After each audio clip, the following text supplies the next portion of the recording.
Parfois, la vie se condense en quelques jours, et parfois elle est tellement absente qu'elle se condense en un poids proche de son opposé. Je ne sais pas si c'est parfois ou parfois. C'est ce sentiment puissant intérieur qui fait basculer de l'un à l'autre. Et tout en écrivant ces mots, je me rappelle de cet enseignement, encore en cours, qui m'indique que les choses sont cela, et non cela ou cela. J'ai parfois du mal à me définir. Mes contours deviennent flous, tantôt limités que je me sens à l'étroit dans ma vie, en moi-même, et tantôt sans aucune limite que je ne suis plus certaine de me sentir moi, tellement je peux être ce tout. On peut parfois alors se demander quelle est la limite du jeu dans ce jeu de vie. Où est-ce que je m'arrête et où est-ce que je continue? Et qu'est-ce que j'arrête et qu'est-ce que je continue?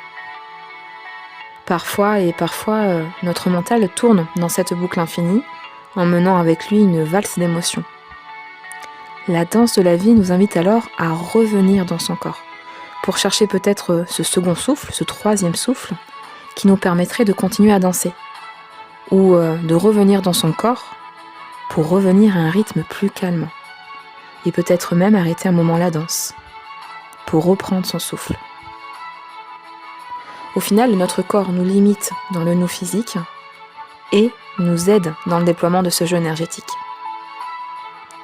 Il peut parfois être intéressant de venir explorer ces dimensions, par appel, par curiosité, par envie de résoudre un conflit intérieur ou de dépasser un blocage.